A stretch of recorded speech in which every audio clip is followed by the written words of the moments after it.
Bros Sports Show. Check us out on Twitter, Facebook, and Instagram. He's going out, holy shit! On CABC3, the future of broadcasting. With your host, Darnell Duff. That ball hit hard. Stretch. Austin Jackson back, looks up, Buchanan. Ready to board. 5, 4, 3, 2, 1. That's right. It's time for the First Row Sports Show. Now, I usually use the tagline CABC, the future of broadcasting, but seeing as I graduated that school a couple weeks ago, we haven't had a sports show for a while. I was going through a little transition, moving to Toronto now.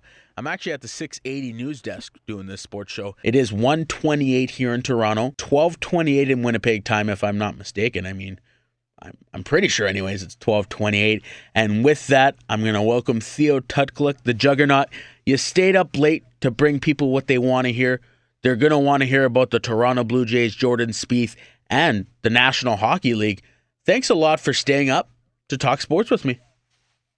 Double D, it's my honor to burn midnight oil with you this evening.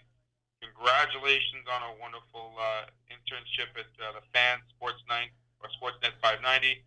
I hope my name is still in the good books with my ordeals with them back in the day when I had my years at Western. We'll get into that maybe a little later. We'll have a little story about that.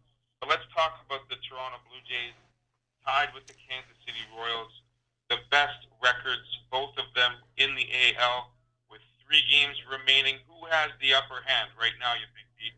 Well, I think right now the upper hand, I mean, I understand the Toronto Blue Jays have lost 2 games in a row to the Baltimore Orioles, but you also have to understand this wasn't their A club for the last 2 games, and the reason being is the Toronto Blue Jays, for the first time in 22 years, are American League East champions. How great it sounds. I actually got a couple chances to see the Toronto Blue Jays live.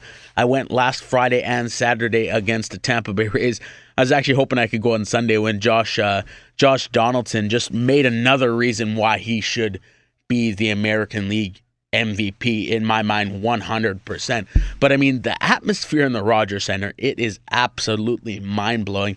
And let's talk about talk more about the 92 and 67 Toronto Blue Jays. Lost 2 in a row, but I think the biggest thing is they're American League East champions. Theo, how did a team go from being 50 and 51 to turn it around? I understand they got David Price, Troy Tulowitzki, Ben Revere, but this wasn't just those 3 players who led them to, I guess, the promised land as of now.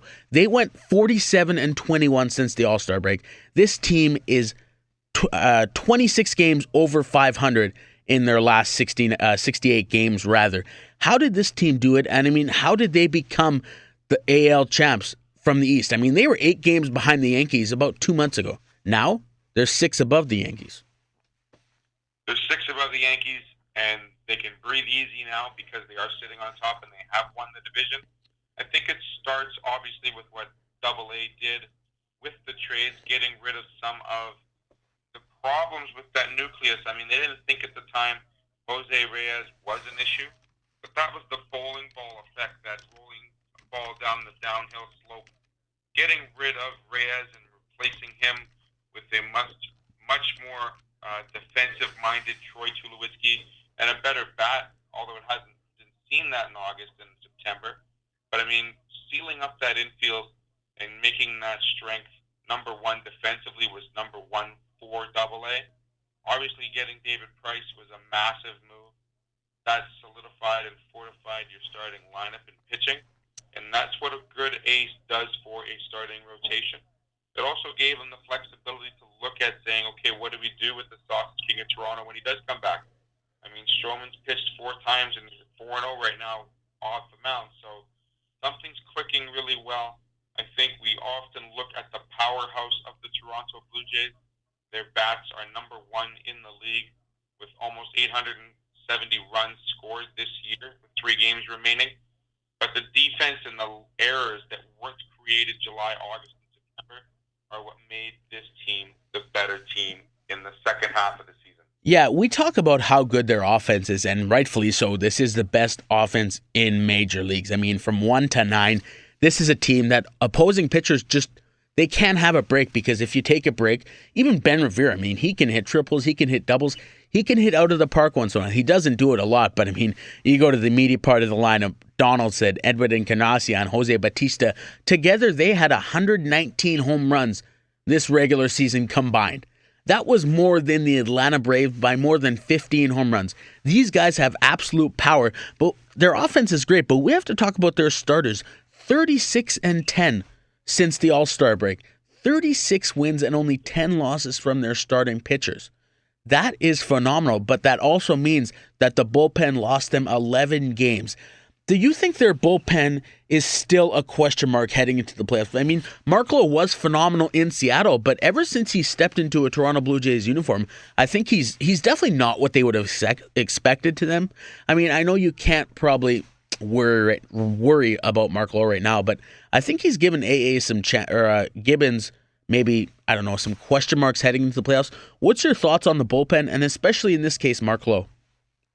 Well, like you said, Mark Lowe is a foregone name in this whole ordeal, because I think he was picked up to be one of those players that should one of the starting pitchers have an issue, he would be that first guy in the bullpen to be brought in, mid-reliever, give you 3 or 4 solid innings, and then lead up to, Asuna and, the guys finishing up the game for Toronto. He has not pitched well. His ERA has climbed up considerably since he's joined Toronto, but the strength of the starting rotation has taken the pressure off of those middle relievers. Who knows what's going to happen in the postseason? Look for those bullpen pitchers to be more relied on should the starting rotation have a bad outing. I mean, we've looked at what Hutchinson has done, especially last night. Mind you, he had no run support again. But, I mean, here's a guy that does not pitch well now on the road or at home. But he is one of these guys that could potentially be one of these bullpen X factors, should you will, that when getting into the postseason could replace a Burley or a Dickey, who are not having a great start for the Blue Jays off the mound after the first 2 innings. Yeah, well, we're going to talk about Mark Burley a little bit, and this guy's a veteran. He's been a solid pitcher over his career, but John Gibbons and AA have a pretty tough decision. Where does Mark Burley sit? Is he even on the roster in the ALDS of the playoffs? He's not going to be starting a game. They have Price, Stroman, Dickey, and Estrada, and I would assume Price is going to go on short rest and pitch in Game 5 if they do need in the ALDS. He's going to skip his next start so he can pitch Game 1 in that first round of the playoffs. Mark Burley will not start for the Toronto Blue Jays in Round 1 of the playoffs, and he had such an instrumental first half of the Toronto Blue Jays season, but obviously he dwindled down. His fastball's barely reading 88 miles per hour on the gun. I mean, it's gone down considerably since the start of the season. He had that cortisone shot 3 weeks back. He made a couple decent starts since then.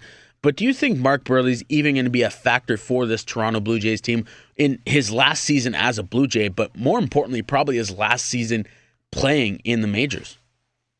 Again, that's something that they're going to have to see. I mean, his arm strength is definitely a cause of concern. But, I mean, with leadership and with the role that he does play, I think he could be one of those guys that could be crafty enough to say, you know what, I can still pitch 4 or 5 innings, give out 75 to 90 pitches on a start, and then, if you're able to get through 4 or 5 innings of good solid baseball off the mound, then that's a plus. And I think Mark Burley can do something like that still. I think they can call upon him to do those things, and I look forward to seeing him pitching and starting in that rotation for the Toronto Blue Jays. Well, I mean, I can't see them putting Burley on the shelf and putting Hutchinson in there because, with Estrada, Burley, Dickey, and Price, there's your good 4-man rotation. If you need a 5th, you throw Stroman. And if you really want to pressure to come the World Series final, you pull out both Burley and Hutch and you let Stroman get in there because he's got a live arm and he's been well rested and he's willing to make that play. Well, I think with Hutchinson's start today against the Baltimore Orioles, he only pitched one inning after that 2.5-hour rain delay, but he gave up 4 hits and 3 earned runs. But I think there was an interesting thing said about Mark Burley that I think it was actually Mike Wildner who does the play-by-play on Sportsnet 590 The Fan for the Toronto Blue Jays. He said that I'm not going to make Mark Burley pitch out of the bullpen because Mark Burley has had a career that not a lot of pitchers in the MLB have had. I mean, he's had perfect games. He's had no-hitters. He's had a lot of wins. He's had experience in the playoffs. But you also have to think he's getting up there in age. How long is it going to take him to get ready out of the bullpen if he's going to pitch 2 or 3 innings? I agree that he would be in a good spot. He's a good pitcher coming for them out of the bullpen, say if your starter only goes 2 or 3 innings. But how long is it going to take a guy like Mark Buehrle to get ready in the bullpen? And it's not going to be as quick as it takes a guy like Aaron Sanchez or Roberto Osuna. Mark Buehrle's getting up there in age. He needs a lot more work in the bullpen than other pitchers do. And I mean, I think it's just tough for John Gibbons to do that, knowing that, yes, he's going to need probably 30 or 40 minutes in the bullpen, but then out of the bullpen, who knows what you're going to get? I think in the ALDS, I think the best move for the Toronto Blue Jays is not to pitch Mark Buehrle. Only pitch Mark Buehrle if he's even on the roster. I mean, he might not even be on the roster, so this might not even be something to raise. But if he is on the roster, I think if you pitch him at all, I think it's going to be very minimal, maybe 2 or 3 innings. He's definitely not going to start in my mind. I don't think anybody in a Toronto Blue Jays uniform or in the organization or a fan thinks Mark Buehrle is going to start a game for the Toronto Blue Jays. Neither is Drew Hutchinson. I think they have the 4, like I said before, with Price, Stroman, Dickey, and Estrada. They have those 4 set up. They're ready to go. They're ready to win ball games. I think Mark Buehrle is definitely, but I think he could be an X factor for this ball club. What do you think about that, Theo? Well, that's exactly it. I mean, you realize his pitch count over his last 3 starts have been considerably less than 90 pitches. I think it was one in Atlanta that he pitched 64 pitches. And like you said, his arm strength just isn't there. So, you know, he is one of those guys that you keep in the bullpen or you even have him start. And like, it's one of those, it's an X. Until that situation arises, you can't really foreshadow what's going to happen, right? I mean, here's a guy that's been very crafty. He's a veteran. He's the old ball boy. I mean, he's been through these kind of games, like you said, complete games, perfect games, no-hitters, playoffs. He has the experience that bullpen would need, and especially for Sanchez and Osuna. I mean, here's a guy in a starting role that could give that push and that expertise to a lot of this baseball club that has not seen the postseason. I mean, you look at the nucleus of this ball club, and I don't think outside of R.A. Dickey that anybody has seen a lot, or David Price, has seen considerable playoff time.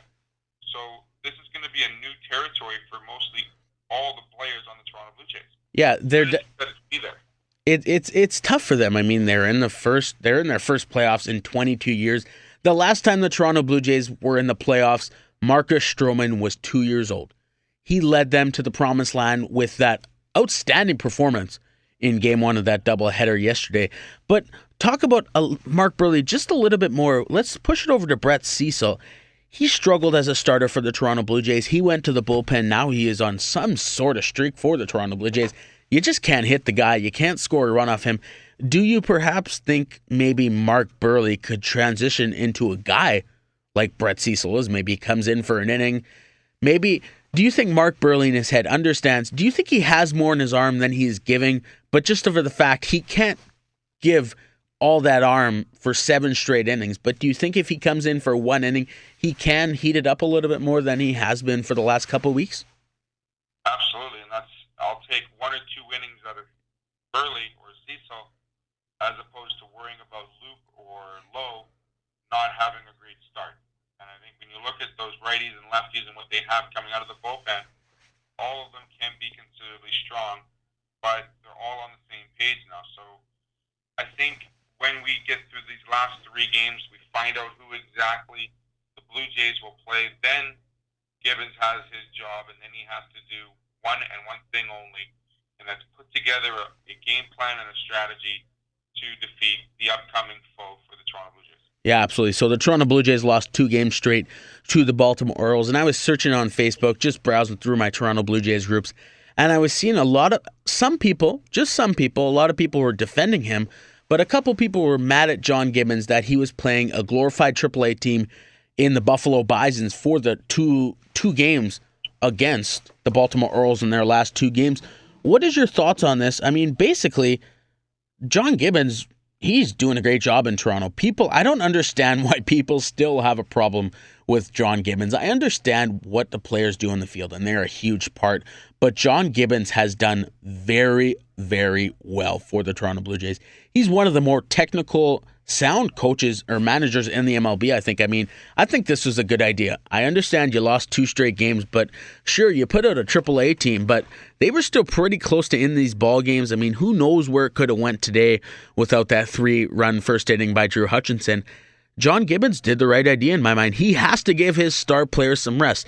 The only time the AL home field advantage is going to come intact with the Kansas City Royals, if they do get the best record, is Game 7 of the AL Championship Series. And the Toronto Blue Jays, they can play anywhere. They can play on home. They can play at the road. This is just a good baseball team. John Gibbons, I'm on his side 100%. Rest your guys. Get them ready. Next Thursday, it's a big day. It's Game 1 of the ALDS. I agree. I mean, you've got to say to your guys, enjoy the next 3 days. Let's go out and play some decent baseball. Let's try and win the AL. But ultimately, we're now in that second season where we have to continue to look to that goal, and let's make sure we attain that goal. Well, I think the big thing in Toronto right now is Troy Tulowitzki, and when will he return? It has been said that he is likely to return 2 days from now at Tropicana Field against the Tampa Bay Rays after that freak accident he had 3 weeks back with Kevin Pillar out in center field. That was an unfortunate series of events, but Troy Tulowitzki is injury prone. He's had injuries in his career. That's what happens to Troy Tulowitzki. I understand this was just a freak accident, but it happens. What do you think Troy Tulowitzki is going to bring back to this team that maybe they've been lacking, that you haven't been able to see on the scoreboard because they've been winning games, but maybe on the bench, in the clubhouse? What do you think he's going to bring back to this team when he starts playing on Saturday afternoon? Well, I mean, there hasn't really been a massive drop on the talent pool for the Blue Jays in the field or at the bat. So, I mean, for Tulowitzki, it's going to be getting into the whole, system, the rescheduling, his pattern, his ability to track balls and be that, infielder that he's known to be. I think him and David Price will be doing a simulation game this weekend in Tampa, so they'll be looking forward to getting some kind of practice together, the two of them, so they can become a little more game ready. I think that's important for both players. I look forward to seeing Tulowitzki, he might be a little bit sluggish, he might be a little bit rusty, but I think when you have him coming out there in that ALDS, I think he'll be just fine. Well, I think the big question is now, and all we can do is speculate at this point, are the 2015 Toronto Blue Jays a World Series champions team? First time since 1993. Can they do it with this ball club this year? You know what? All signs point to yes. I mean, it really does look like they're matched up to be the better favorite outside of maybe perhaps St. Louis in the National League, who's been in this postseason now straight, winning their division the last 3 years. I mean, out of the National League, we rarely talk about how sufficient their baseball is in the NL and how great it is to see the Dodgers, the Cardinals, the Cubbies, and the Buccos. I mean, that's 4 really good teams right there. And, not saying that there's not 4 great teams out of the AL, but they play 2 completely different styles. And it's going to be interesting to watch, that's for sure. Absolutely. Game 1 of the ALDS next Thursday. Don't know who the Toronto Blue Jays are going to play. We know it will be at the Rogers Center. The stadium is going to be packed. There's going to be over 48,000. But first things first, the Toronto Blue Jays have a 3-game series with the Tampa Bay Rays. That series starts tomorrow. That's a pivotal series if the Toronto Blue Jays, and you can expect their starters to be back in action tomorrow in Toronto after they got a 2-game rest, after probably a little bit of a hangover for all those starting players. I saw Edwin Encarnacion in the change room yesterday, and he was it looked like he was having some good times with a couple drinks and some Cuban cigars. Anyways, first pitch tomorrow, 7 p.m. Eastern from Tropicana Field. Jordan Spieth, 22 years old, $12 million this year. His caddy left his job when he was an amateur, just to pretty much a big gamble. You're listening to the First Rule Sports Show. We're going to turn it off to Sportsnet TV, and we'll be back in a couple of minutes. Darnell Duff, Theo Tutkaluk. We'll see you in a bit.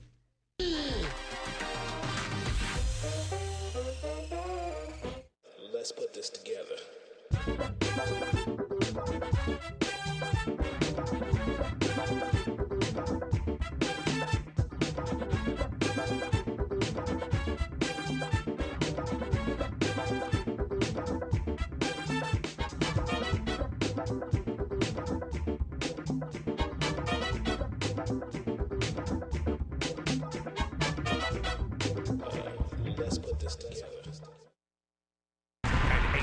North-South rivalry is renewed in Texas. And unstoppable. Andrew tests his luck against the electric defense of J.J. Watt and Houston. Thursday Night Football, Colts, Texas, on Sportsnet 1 and City.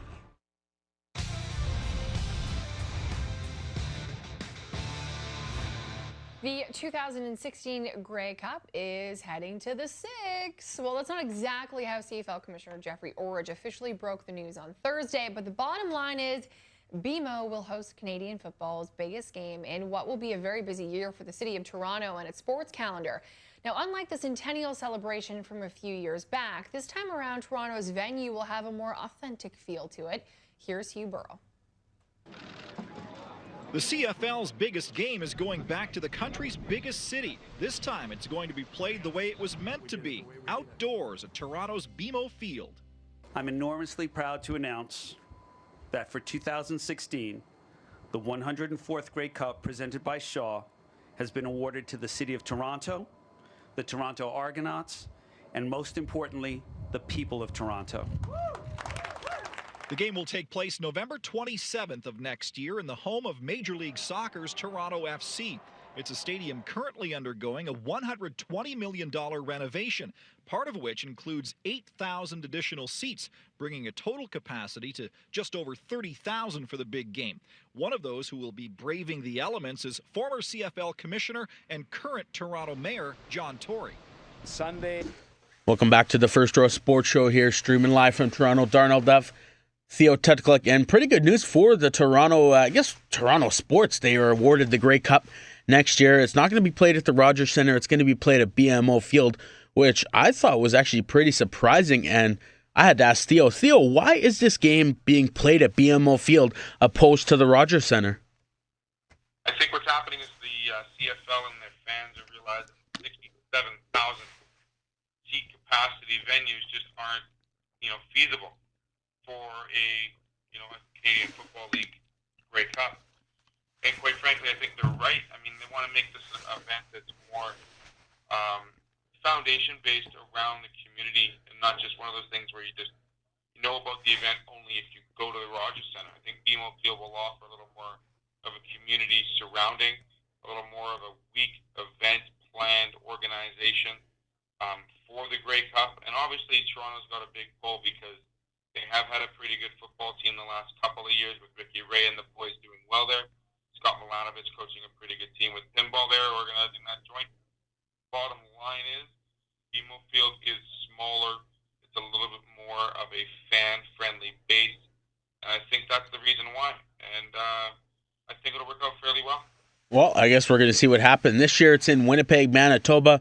I'm from Winnipeg. It doesn't look like the Winnipeg Blue Bombers are going to be there. We're going to talk about the NFL in a little bit and what happened in Pittsburgh when they lost to the Baltimore Ravens tonight was crazy. I'm not sure how they lost that game. Baltimore won their first game of the year. But let's kick it off. Let's talk about the Professional Golf Association. I know nobody calls it that. Everybody calls it the PGA. But Jordan Spieth cruises through the final FedEx Cup tournament of the year. $11 million richer for that one tournament. The guy's 22 years old. No one thought he would have had the season he did have, Theo. I mean, this guy had 5 wins. He won 2 majors. He won probably the biggest tournament of the year in the Tour Championship at East Lake. He played really well, winning by 4 strokes. This guy had quite the decorated season. Now, I'm not going to say it's as good as Tiger Woods' best. I still think Tiger Woods is probably the best to ever play this game. But Jordan Spieth, being 22 years old, had quite the season, quite the year, and he deserves everything he got from that final FedEx Cup event. No doubt. I mean, when it push came to shove, I mean, you had Jason Day creeping up there and leading the FedEx Cup standings coming into the last event. Rory McIlroy getting third there. Jordan Spieth took, outside of the first round, he took round 2 through 4 by the horns and just owned it. And winning by 4 strokes. I mean, he deserves all the kudos in the world for having such a great, not just this season, but probably the last 18 months of his career. Finishing in the top 4 in all 4 majors, winning the FedEx Cup. he's doing some great things at such a great young age, and it's a positive for the PGA to see this new up-and-comer. And that does not go without saying the great year Jason Day had, the struggles that Rory McIlroy had, and how well he came back. I mean, bottom line, I think there's a new age of professional golfers that are going to lead and move and strengthen the PGA Tour here in the next coming years. Yeah, and I think a lot of people overlook the year Jason Day did have. I mean, this guy won tournaments. In my mind, he was the best player on the PGA Tour in the last part of the year. He just had one unfortunate week at the Tour Championship, and that's the thing. If you're in the top 5, you have a chance to win the Tour Championship. That's exactly what Jordan Spieth did. He didn't play great heading into the Tour Championship, but he knew he was one of the best players, if not the best player in the world right now, and he capitalized and he won the tournament. But a pretty interesting story. I was looking on Bleacher Report. Mike Greller, his former grade 6 teacher, left his job when Jordan Spieth was a top amateur, just pretty much took a big gamble. He estimated to make $2 million this year from being a caddy, which would have took, based on the salary he would have got teaching that starts at $50,000 in Dallas, that would take him over a decade to make. Pretty much a gamble what he did when he was an amateur, but it's paying off now. But a lot of people overlook what a caddy does. A caddy is very important in how a player plays, and I think Jordan Spieth is just, he's one of the best players in golf, not only golf-wise, but personality. I mean, this guy is as humble as it gets. He never uses the word I. He always says, we had a great week. Our team had a great week. Jordan Spieth, I think he just does great things for the game of golf. He does. I mean, happy-go-lucky, great family. I mean, here's a guy that brings his good old classmates, to Augusta, so they can, and they don't go stay in a hotel. They don't do anything of the norm. They go and rent a house off-site. He keeps it low-key, playing games at the house with his friends and his family. I mean, the kid loves being in the limelight, loves being in the showtime, but at the same time does not want to lose his roots towards stardom, and I think that's a great thing to see. Jason Day, I mean, nothing more can be said about a guy that best year of his career so far, not only just money wins and tour wins, but the success that he had and how well he played in the last half of this year, pretty impressive. And I think those two are going to battle for quite some time. So look for those two and look for the new Gretzky. I mean, just DJ, he should be coming back next year. I think he just had a bit of a slip up. I think he'll come back as well too. So look for those 3 guys to start hitting the ball 1, 2, 3 pretty good next year. Well, before we skip it over and talk about what happened in Pittsburgh tonight with the Steelers and the Baltimore Ravens, the Ravens took that game 23-20 with a 50-yard field goal from Justin Tucker to win that game. Let's talk about Jordan Spieth's stats. He played 25 events, made the cut in 21 of those, 19 top 25s. His average score was 68.9, and he had an average score of hitting the greens 67%. He hit the greens. I mean, this guy, he deserved what he got come the final tournament. But let me talk to you let me pose a question to you. Do you think it's right that if you're in the top 5, you have a chance to win the FedEx Cup no matter what? All you have to do is play well at the Tour Championship. Do you like that? I mean, I was looking back at it, and I understood it when it happened a couple of years ago, but I think just what Jason Day did heading into the Tour Championship was masterful at any rate, and Jordan Spieth just didn't play as well. He didn't make the cut in one of the FedEx Cup playoffs. I mean, I don't know if I love the fact that if you're in the top 5 and you have one really good tournament, you get that $10 million prize. I'm not a fan of that. What about you, Theo? Well, I mean, you look at it, and it's not my tournament, right? It's not, I didn't draw up the plans, I didn't draw the layout of it all, but that's how the layout works, and, if you have a good run and you're able to handle the pressures and win some tournaments back to back to back, you get to be $11 million or $10 million richer. So, kudos for that. I can't really say much more. Well, it wasn't your Superchargers, but it was quite the game in Pittsburgh between the Baltimore Ravens, the winless Baltimore Ravens at 0-3, which it wasn't a must-win, but I mean, it was pretty close. As close as you can get to a must-win as you could ask for against the 2-1 Pittsburgh Steelers, who should have won this game. Ben Roethlisberger looked like his knee was absolutely done last week. Thankfully, he's only going to miss 3 or 4 more games for the Pittsburgh Steelers. They lost that game 23-20, and before we came on live air, you said this was the play calling Mike Tomlin was doing was more like the Winnipeg Blue Bombers, and I couldn't agree anymore. What were the Pittsburgh Steelers thinking going on it on every fourth and 2, 4th and 1 when they could have punted and put the Baltimore Ravens deep in their own territory? What was Mike Tomlin thinking? He basically lost this team 100% for the Pittsburgh Steelers. Well, it was a tale of two halves, two games, really. I mean, you think about the first 4 quarters, outside of the last 2.5 minutes of this game, the Pittsburgh Steelers were in total control. I mean, Mike Tomlin wasn't doing it was Todd Haley, defensive coordinator of the Steelers, that didn't understand or didn't realize the importance of and the ability that Mike Vick still has in his legs and in his arm. I mean, if you watch most of the rollouts or most of the, the halfback, his bootlegs, he has half the field to run and work with. And there was so much room for those receivers. Once they got into the secondary, he could pick 1, 2, or 3. Now, he was throwing the ball with some decent accuracy. I mean, he only missed 4 or 5 balls in the entire game. He didn't throw for very much yards, I think 124 yards total, I believe, and 1 touchdown. But, I mean, Mike Vick had options. And when he couldn't pick any options, that's when he got into trouble. Now, I say it's a tale of 2 games because in the last 2.5 minutes of the game, the play calling and the 4th downs that they were trying to gamble, as well as the fact that they have a kicker that can't understand how the wind works, and if you aim in the middle, it's going to push it left, that you miss 2 field goals and put the game still in reach for the Baltimore Ravens, you're giving them a chance to win, and that's exactly what happened.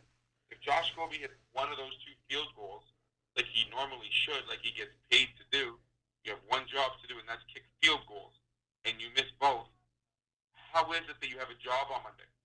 I mean, you're worse than a meteorologist, for crying out loud. Yeah, you deserve to be fired because you couldn't make 1 of 2 field goals. It's 20-14. Then they score 1 and 20-17. Then Tucker ties one up and it makes it 20 ups. And you still had a chance to win a game, and you still blew it. And in the overtime, going for 2 4th and 2s and 1 4th and 2 and 1 4th and 1. What are you thinking? Like, as an offensive coordinator, obviously you don't have the respect and the trust in your kicker, but you know Michael Vick can get you a yard. But the fact that you're throwing a ball at 4th and 1 just does not make any sense. And you gave Joe Flacco so many more chances and Coach Harbaugh so many more chances to win the game, and you gave it to him. And quite frankly, it looks bad on Michael Vick, but it's not his fault. Well, I'll be the first to say Michael Vick did not lose that game. No, Michael Vick. Michael Vick, sure, they showed him limited plays going into the start, but I absolutely agree. He did not lose this game for the Pittsburgh Steelers. Now, I didn't get to watch the whole game, but what I did see was Michael Vick was pretty impressive. I mean, he had a couple passes where there's maybe just a little bit of rust, but at the end of the day, Scobie was very bad for the Pittsburgh Steelers. They should be 3-1. The Baltimore Ravens should be 0-4. But with that win, the Baltimore Ravens, they stay in it. I mean, yes, they still have work to do, but they host the Cleveland Browns next week in Baltimore. That's a really big game. I mean, every game from here on in for the Baltimore Ravens, if they want to get to the playoffs, is huge. I know it's crazy to think about the playoffs already, but I'm sure in the back of the Baltimore Ravens' mind is if they lose a few more games here in a row, their playoff chances are done. They have to win games. And on the other side, the Pittsburgh Steelers, they're 2-2 now, and Michael Vick's going to play again next week. He's probably going to play again the week after. He's going to probably start 3 more times, if not 4, for the Pittsburgh Steelers. They have to win at least 50% of their games because I know Ben Roethlisberger helps this Steelers team, but if he's 2-6 when he comes back, I mean, what chance do the Pittsburgh Steelers have to win this division and get into the playoffs? It's a very tight. It's going to be one of those divisions. I mean, you look at the Bengals; they were 3-0. The Steelers now are 2-2. The Ravens are 1-3, and the Browns will forget that. They're not even a thought right now because they can't figure out who's going to start for them.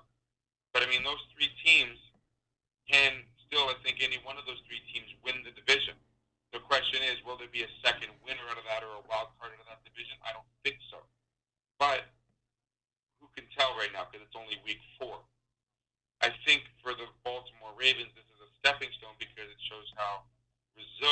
how many weapons and how many. I mean, you lose Smith Sr. to a back contusion. Flacco did not have a good game throwing the ball. Their running back ran for 27 carries and 150 yards, Dorsey, which was fantastic. But I mean, you look at it and say, okay, we didn't give up. And Coach Horvath didn't give the Baltimore Ravens a chance to give up. So if Forsett goes for 150 yards, the bottom line is, there's your consistency factor. And next week it could be somebody different. So you just have to have that no-quit attitude. And I think the Baltimore Ravens outdid the Steelers in that category, and that's why they won the game last night. Well, they're 1-3. The Pittsburgh Steelers are 2-2 heading into Week 4. Sunday is going to be a lot of action.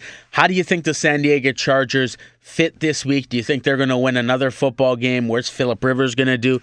What's going to happen this upcoming week in the NFL? I mean, it's been a pretty interesting season this far with teams losing games that probably shouldn't lose games. Mostly the Indianapolis Colts. Now Andrew Luck is questionable for the game this Sunday. There's a lot of things going on in the NFL. It's a pretty interesting time if you're a football fan. Well, that's exactly it. I mean, you look at some of the games that occurred last weekend, and I mean, Buffalo walked into Miami and stole the show. I mean, they're 2-1. The New York Giants finally did something good. The Eagles showed that they can play football. The Oakland Raiders are the surprise right now out of the AFC West, 2-1.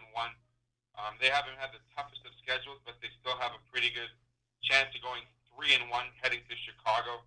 I mean, you look at some of these games, and some of them aren't really full, like, got this pick no matter what.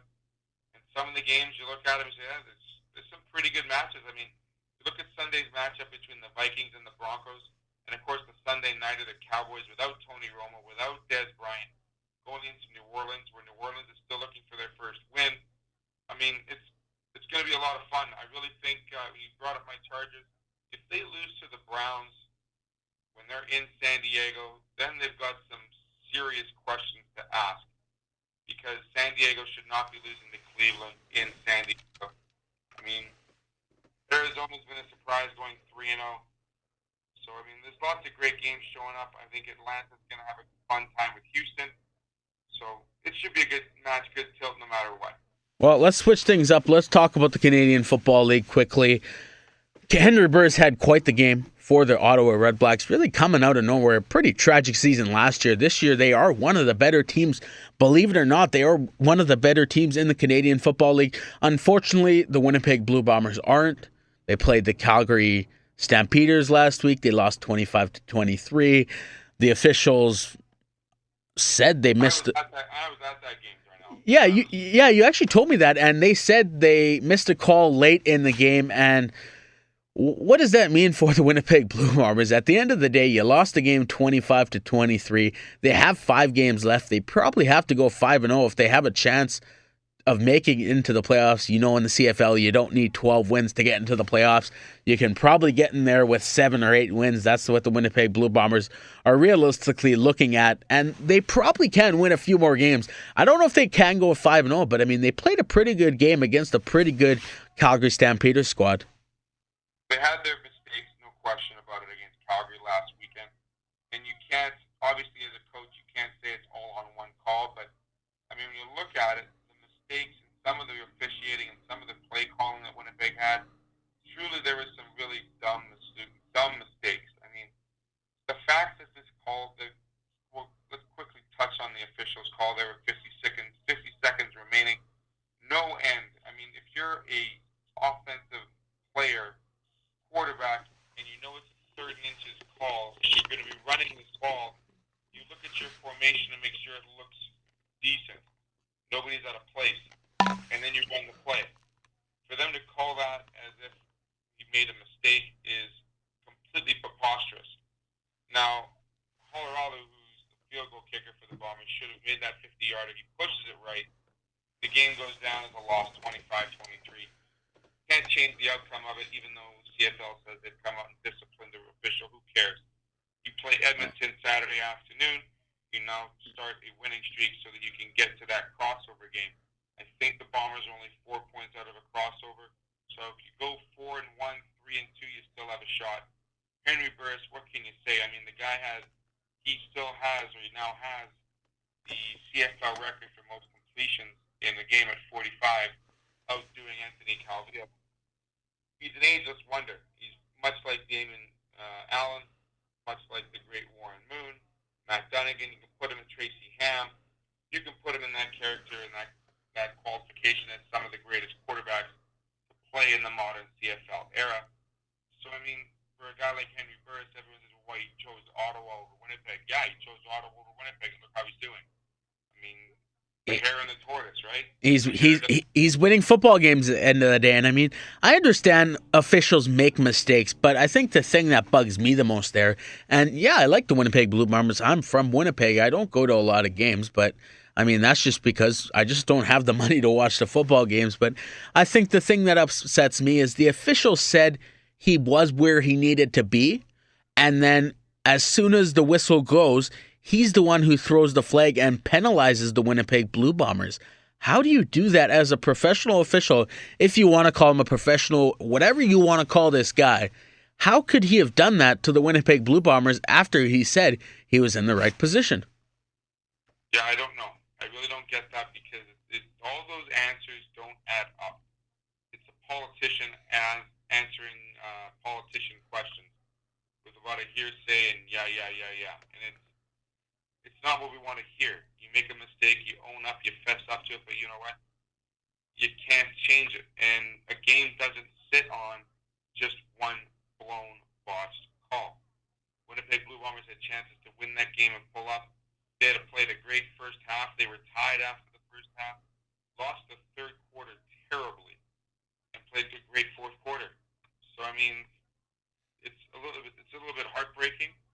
But, I mean, you just pick up your socks and you get ready for Saturday's game against the Eskies. And that's what the Winnipeg Blue Bombers have to do. They're going to take on the Edmonton Eskimos. It's a big game for the Winnipeg Blue Bombers. If they want to make the playoffs, like you said, 4-1 is a very good chance.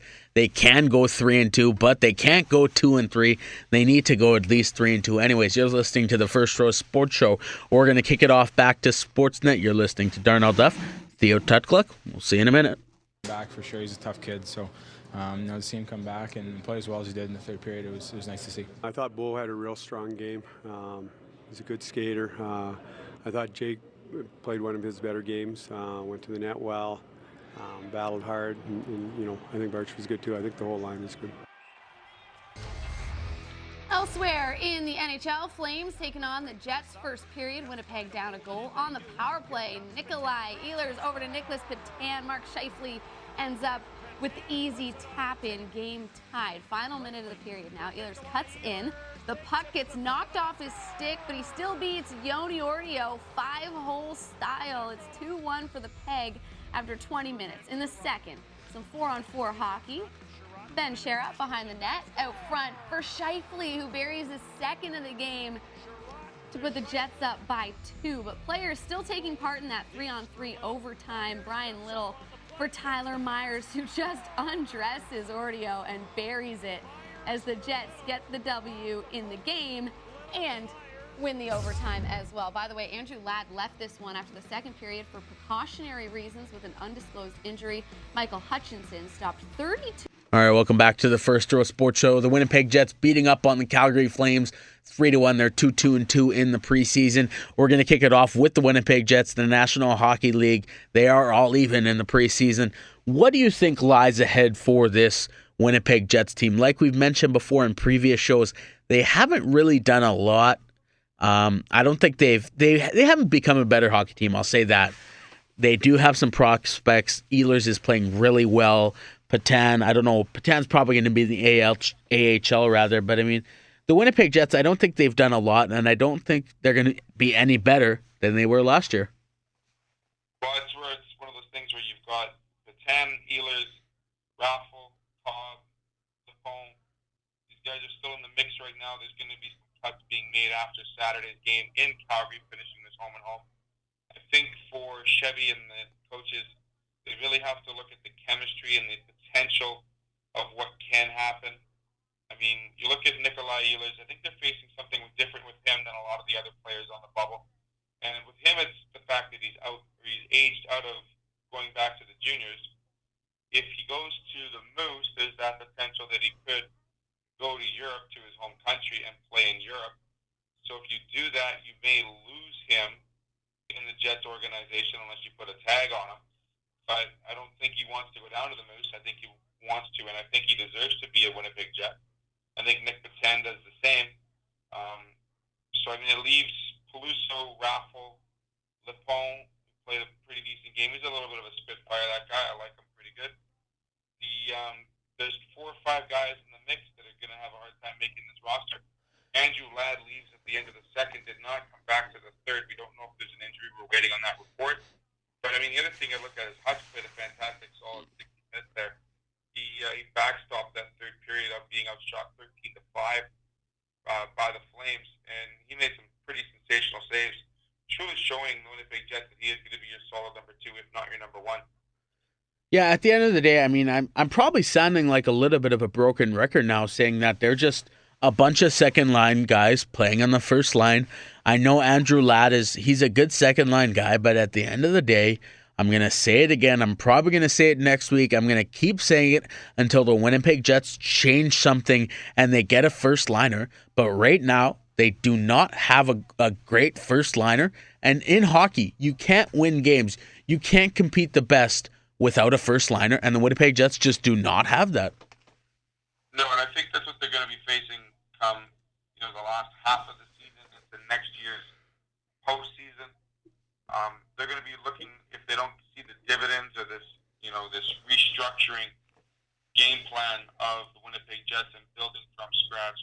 I think you're going to see some pieces of this puzzle move around, and I think you're going to see some different names wearing Jets jerseys. You have to look at the upcoming signings for the Winnipeg Jets that need or should occur. I mean, Andrew Ladd's looking for a new contract. Dustin Bufflin's going to be looking for a new contract. Scheifele, Trouba, and Stafford's only going to have 1 year left. I mean, these are guys that could be significant cogs in the wheel for the Winnipeg Jets organization. They just have to decide which ones they want to keep around and which ones they want to get rid of. And I think that's going to be the kicker for the organization to decide where they go to and how they want to approach should this year not work out as well. Well, I'm gonna leave my Dustin Bufflin thoughts for another day. I know you want to head off to bed soon, but the NHL Gaming Series does their yearly thing where who they think are going to win the Stanley Cup Finals. Every year, if it's not the Anaheim Ducks, they're pretty close. They're at least in the conference finals. This year, it is the Anaheim Ducks who are going to beat the Montreal Canadiens in the final. Again. It's the same story. The Anaheim Ducks will not win the Stanley Cup this year. I don't even think they're going to get to the Stanley Cup final. Yes, this is a good team. This is a deep team. They don't have a Stanley Cup goaltender. They have offense. But as you saw last year, you can stop offense with great defense. And that's exactly what the Chicago Blackhawks did with Brent Seabrook, Duncan Keith. This is a better hockey club in the Chicago Blackhawks. They have great offense in Corey Perry, Ryan Getzlaf. This is not a Stanley Cup team this year. No, absolutely not. I mean, you look at, you said the NHL 16, they had 4 teams. They had the Minnesota Wild, of all teams, facing the Anaheim Ducks in the Western Conference. You had the Ducks, so you had the Penguins and the Habs facing off on the Eastern side. I mean, there's a lot of, we saw how the Western Conference worked out last year. Several surprises, one being St. Louis with their hard work and the hard work of the Calgary Flames, no matter what. We saw some disappointments in San Jose, Los Angeles, for example. And you're going to see teams, moving up and down and seeing where they're going to fit. The bottom line is, where do they fit? I don't know. And for the Winnipeg Jets to say that they didn't improve or they did improve, who's to say? I mean, it's all going to come down to the chemistry and how they're going to work with each other or without each other. So, I mean, I don't know. I mean, has the NHL EA Sports guys ever gotten it right? I don't know. I have to look back and kind of see what they do with that. But bottom line is, Ducks are going to be a strong team. The Habs are going to be a strong team. I think the Habs really got to worry about who's going to lead that team. I mean, they did the old school voting for captains and alternates with, Patches being the captain, Subban and Gallagher being the alternate there. Gallagher's a young, fresh face, super happy to be in the NHL. Is he a leader? I'm not quite too sure. We all know Carey Price is the leader of that team. That team goes the way Carey Price goes. I mean, the Senators tail up 2 goalies. I mean, I saw the game between the Jets and the Sens where the Sens were up 3-0 after 2. They switched Anderson, put in the Hamburglar, and the Hamburglar got lit up for 4. So, I mean, the same thing happened tonight. Anderson was unstoppable, played fantastic, facing 41 shots, and Sens win the game. So, I mean, there's a lot of cool stories starting already, and the regular season hasn't even started. It's definitely the push for the regular season it's highly anticipated. I'm really excited for it. Quickly before I let you go, I know you want to head to bed. I'm here for the next 7 hours, I guess. I'm here till 10 a.m., then I got to get my evaluation. Hopefully I'm not scared to look at that piece of paper that probably dictates what I'm going to do for the rest of my life. Hopefully it's all A's and A pluses with, I guess I'll take the odd B. But talk about the Edmonton Oilers, Connor McDavid, Taylor Hall, Jordan Eberle, Yakupov, Cam Talbot. We all know Cam Talbot backed up Henrik Lundqvist last year. He hasn't been a starting goalie in the NHL. He's going to get that chance, I would assume, this year anyways. How do you think this team is going to fare with their first year with Connor McDavid? Well, Connor McDavid made the top 50 TSN players already. He hasn't even played a single regular season game. Jordan Eberle's out 4 to 6 weeks with a shoulder injury he faced Tuesday. You're going to rely heavily on Paul, who has to come back from a pretty ugly season last year. And Nugent Hopkins, I mean, he's got room for improvement. Yakupov saw some improvement last year. I think these guys will be better, but I certainly don't think they're making a playoff run just quite soon this yet. Give them a couple more years, but I think the claim to fame is going to be Connor McDavid, and you're going to see this guy. You're going to see what he can do in the NHL. Well, it's going to be pretty impressive. Quick prediction: let's do our own NHL 16. We'll do the midnight power hour. Who's in the Stanley Cup final and who wins it this season? You know what? I don't want to say Chicago, even though I think they're a really strong team. But I'm going to take my Ducks in the West. In the East, I'm going to go with the Penguins. Well, you look at the Pittsburgh Penguins, a first line that is Chris Kunitz, Crosby, and Kessel. And it's pretty interesting, actually. Crosby made Kunitz into an Olympic player, and now you're going to put Phil Kessel on that line. Phil Kessel could score 340 goals. No, I'm just kidding. But he could score 40 goals this season. This is probably the best offensive line in the National Hockey League. I think that's a really safe bet. I think that's a good bet. I do see the Pittsburgh Penguins making it out of the East. And for the West fact, I'm going to take the Edmonton Oilers. I'm going to be disappointed because they won't be there. But just for the fact they're my favorite team, a little bit of bias, I'm going to take them. I'm going to hope. But they're going to lose in the Stanley Cup final. But they will win it. Anyways, thanks a lot for joining me today, Theo. Sounds great. We look forward to seeing you back in Manitoba next week. Yeah, I'm excited to see you too. Theo Tutkaluk, live from Winnipeg, Manitoba. I'm in Toronto, Ontario. You've been listening to the First Row Sports Show, streaming live. We'll see you later. Have a great night. Wednesday with Cleveland up 7-1 in the 8th inning. Jose Ramirez launches a 3